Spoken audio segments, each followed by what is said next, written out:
and Ciaran with Southwest Boxing Media, joined you by Lightning Selby. Lee, how are you? I'm good, thank you. Wicked. How was lockdown been? You know, weight training, has it been a bit of a nightmare for you? To be honest, I've realised how boring my life is. To be honest, I haven't been affected. Nothing's really changed. The only difference is, like the children are home from school. I've got to spend more time with my family. I've made a gym. Well, Gavin Gwynn's built a gym in my home, so I've been able to train from home. And now, as lockdown is easing, I've come back to my boxing gym in Newport, South Wales, and I'm working here. How much did you miss being in that gym environment, mate? And who did you miss the most? Was it Jordan with us? Definitely not. He's the one I've missed the least most, actually. But you know, like I said, my life's quite boring. All I do is train and spend time with the families and stay at home. So you know, I'm in the gym every day with these boys in the gym and Tony. So not being in the gym, obviously I've missed them. It's a natural thing. So it's nice to be back with the boys and bit of banter and all that nonsense. And the gym's wicked. And like we train hard together, no messing about. And then afterwards we go out. We have food every night at the Health Hut in Newport, just down the road. Yeah. So like I've missed that. Oh, wicked. So obviously your fight's been pushed back to October. Have you been told anything about fans returning? Is it going to be behind closed doors? To be honest, I know as much as you guys. You know, I've just been given the date, October the 3rd, and that's the date I'm training to. Whether or not it changes, I'm yet to find out. But whatever happens, I'll be ready. What's your thoughts on it behind the closed doors? I mean, obviously you was going to be in Cardiff. Yeah. You'd have been in front of your own fans, your own people. What's your thoughts on fighting behind closed doors? To be honest, I'm happy to fight anyway. You know, it's a boxing ring at the end of the day. It don't matter where it takes place.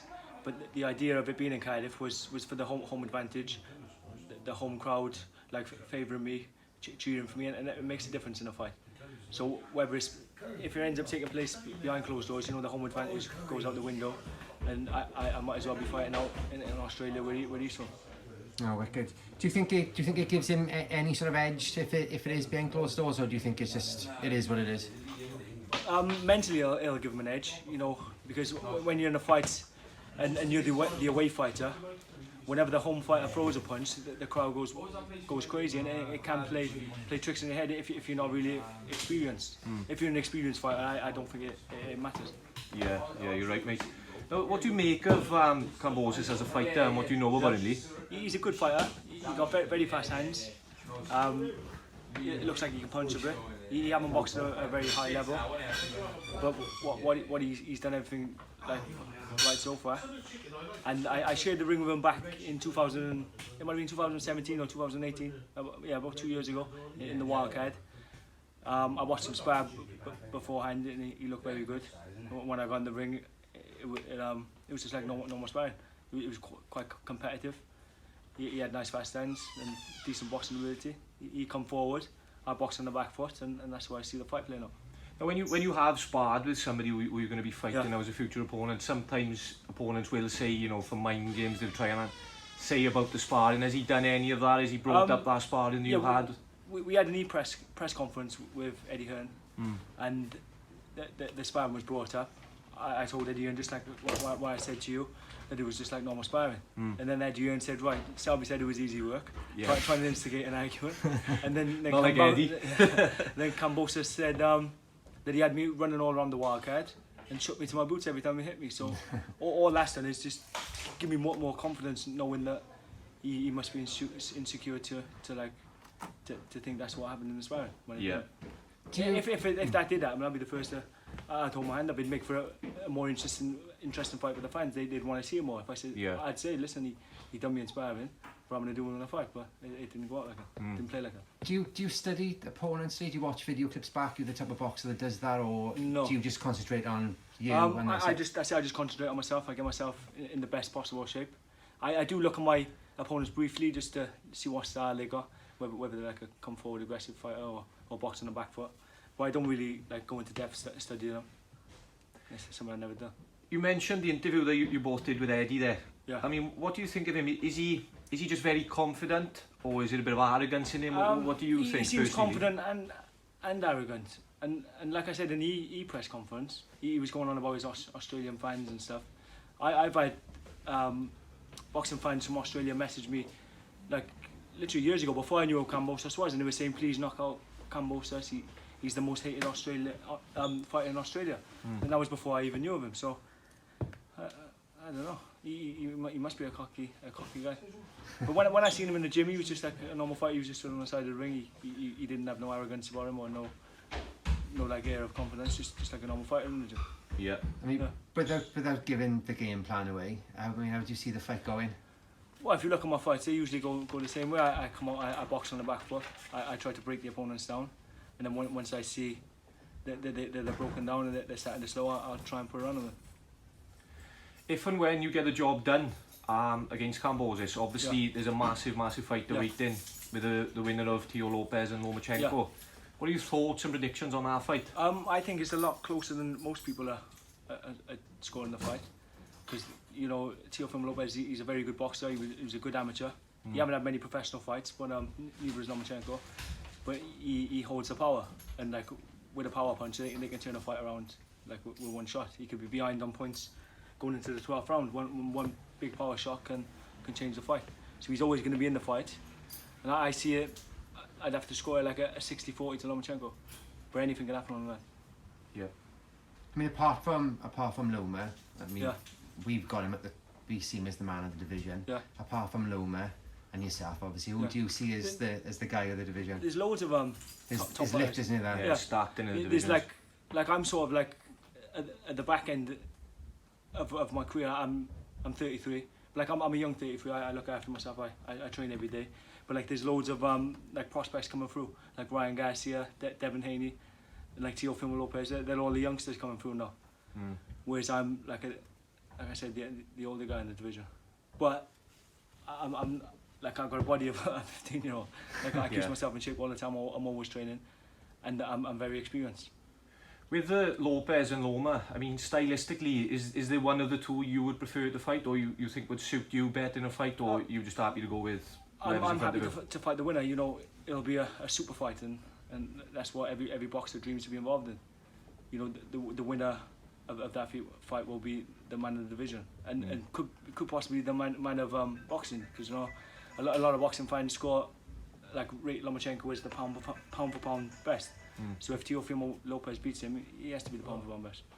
Definitely, mate. What do you make of Devin Haney being the WBC world champion sort of via email? Do you think that, you know, has he got to go and defend the WBC against a name in order to be seen as sort of, you know, a worthy champion? He's a worthy champion in his own right. You know, he was given the belt, but he's still a great fighter. But me personally, I would rather beat a champion and win the belt that way. I wouldn't like to fight for like a vacant. Well, actually, I wouldn't like to fight. I'd still box for a vacant title, of course. Yeah. But ideally, I'd like to beat the champion and win the belt, and then you've got yourself a proper world champion. Definitely. Now we mentioned how stacked the division is, because it really is lit the division. Another potential fight we should say, is Luke Campbell versus Ryan Garcia. Yeah. What would be your thoughts on that fight? I mean, I suppose, is Luke someone that you may have sparred with in the past? I've never sparred with Luke Campbell. My brother boxed him a few times as an amateur when we were both youngsters. And he's a great fighter. He's tall, he's awkward, southpaw, great boxing skills, Olympic gold medalist. But again, he's just fallen short at the top level. But he's only been beaten by great fighters. But he's just fallen short. Whereas Ryan Garcia, he's a young, up-and-coming prospect, a brilliant fighter, one of the fastest hands in boxing.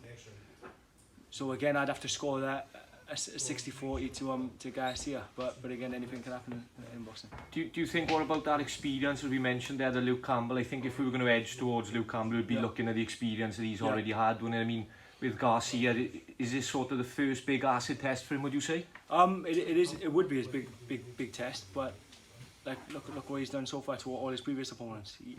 He's like a cut above them all. Yep. Wicked. I mean, you mentioned Andrew there. Is it? We sort of saw that he was retiring, but then we saw something that he's not retiring. Is there any sort of news on that? Is he? No news. No news is good news, I suppose. In the division itself, in the lightweight division, I mean, do you feel that you're sort of being overlooked? I mean, with only having sort of 2 fights at the weight, do you think maybe you're being a bit overlooked in the division? People underestimate the new league? Not really. Maybe by like the general boxing fans, maybe. But like you look at the ratings, you know, I think that the WBO got me ranked as the #1 lightweight in the world. The IBF got me #2 when I'm boxing in the final eliminator for that. I'm not sure what the WBC and WBA got me rated, but like the governing bodies, they're ranking me up there. Oh, wicked. With regards to the weight, I mean, how different do you feel? Do you feel that you're a different animal now at this weight? To be honest, I've always felt the same during training and during sparring, because like I'm a lot heavier. It was when I was like cutting those last few pounds, making the featherweight limit. That's when it really drained me. But now I feel good, strong and healthy. Oh, wicked. Before we go, Lee, we like to play sort of a 50-50 game with our sort of boxers. We sort of give you 2 options, and you've got to pick. What you win? You buy the coffee, wouldn't Yeah, it? buy the coffee. That's right, yeah. Okay. Buy the Nando's. Okay, jab or hook? Jab. Hand speed or footwork? Footwork. Destructive KO or a boxing masterclass? Boxing masterclass. What are you, Lee? Are you a box set man, or do you prefer to sit to watch a film, mate? Film. Any particular faves? What happens when I'm watching these box sets with my partner? Because I'm training all day, I fall asleep like by 10 o'clock, and she'll carry on watching all the episodes, and I got to try and catch up there. See, other way with my missus. My missus talks all the way through. I watched a good film last night, the Extraordinary Life of Benjamin Button. Oh, right, yeah. Good watch, mate. Good watch. Would you That's because Jamie Cox, he keeps saying I'm getting younger and all that. So they call him Lee Essex now. He's getting younger now. I've never seen him. He's older, but he's younger. So I watch Benjamin Button. Would you rather go for a pint with Gavin Gwynn or Jordan Withers? Neither, because I don't drink. But if I had to go out, it'd definitely be Gavin Gwynn. I couldn't hang around with Jordan. I think I know the answer to this anyway, but who's most likely to get the first round in there? Out of Gavin and Jordan? Neither of them, they'd have me buying them. And the last question, Lee, would you rather take a right hook off Mike Tyson or tell us what went on in our room in LA? Tell you what went on in LA. Pass. Oh, wicked. Well, Lee, just want to say it's been an absolute pleasure speaking nice to you. one. Thanks for giving us your time, mate, and we problem. wish you all the very best. Looking forward to seeing you back in action, mate. Nice one, guys. Wicked, Thank you. cheers.